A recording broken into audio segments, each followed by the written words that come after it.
Bonjour chers élèves de la deuxième année.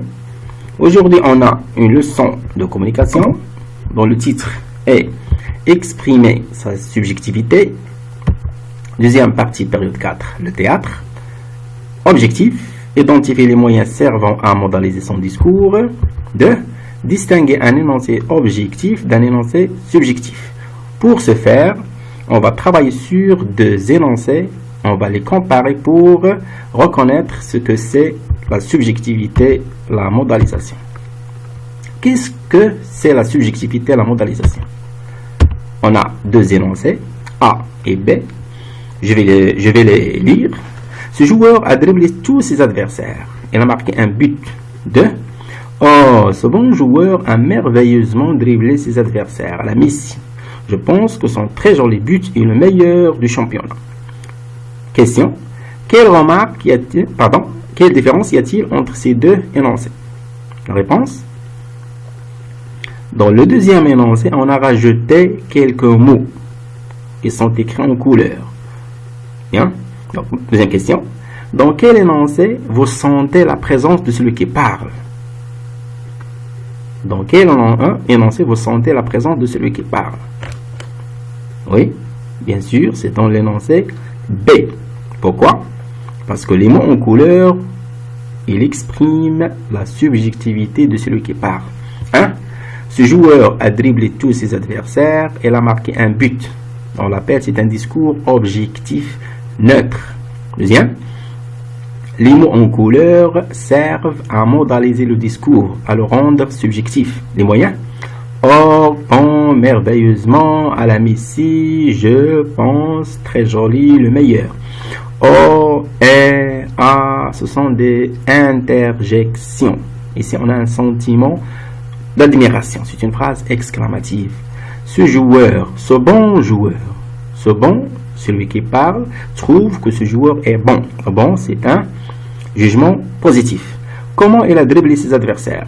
D'une manière merveilleuse, d'une manière extraordinaire, d'une manière fabuleuse. C'est un adverbe subjectif.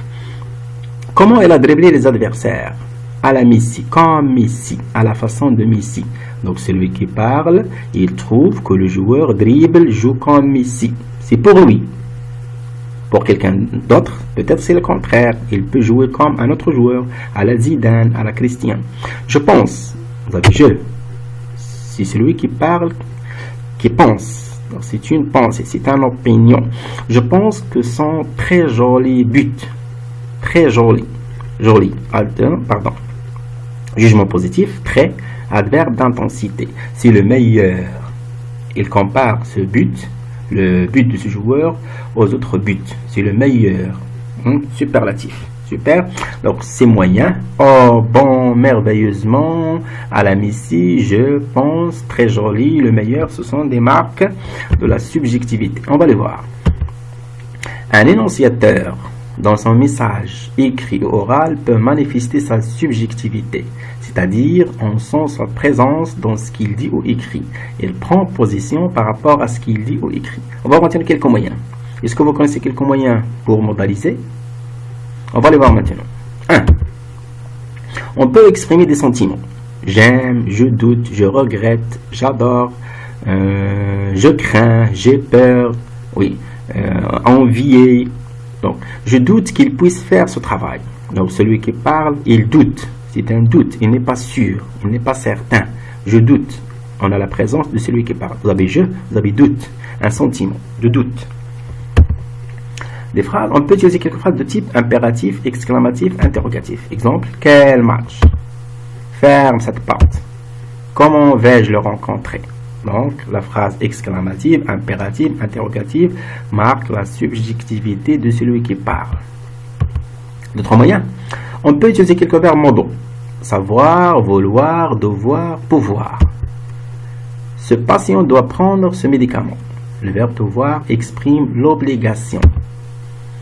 Cette fille doit avoir 12 ans. Celui qui parle n'est pas sûr. Doit. Il présume. C'est une probabilité.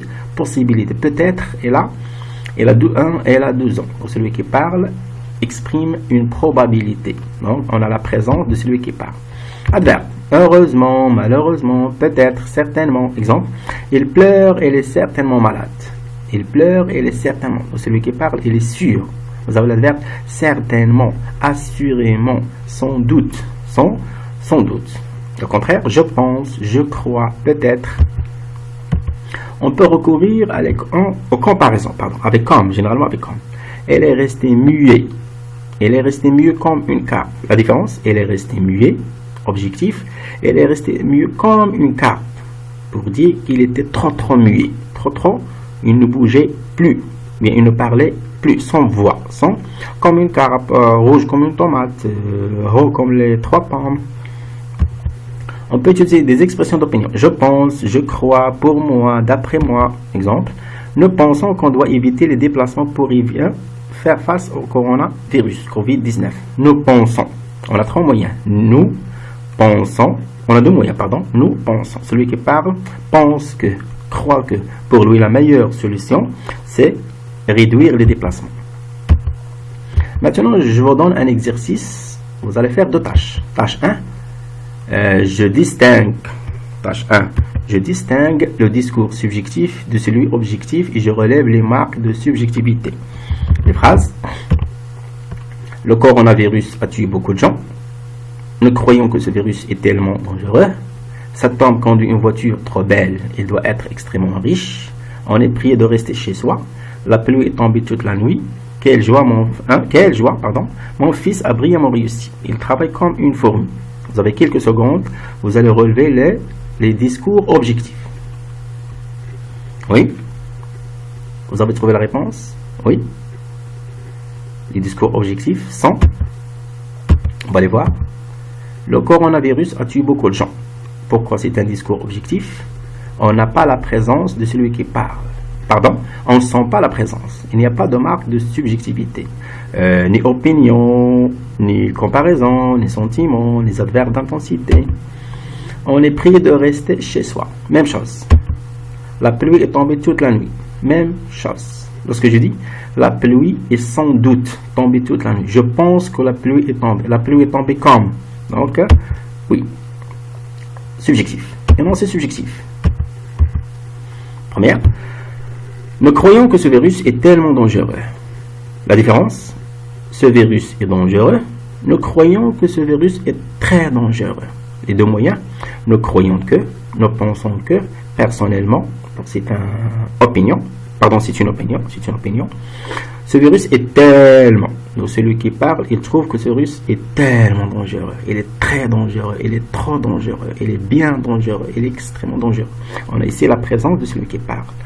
Cet homme conduit une voiture belle et elle est riche. Cet homme conduit une voiture belle et elle est riche. Discours, objectif. Cet homme conduit une très belle voiture. Il doit être extrêmement riche. On a 3 moyens. Trop, doit, extrêmement. Trop. Adverbe d'intensité.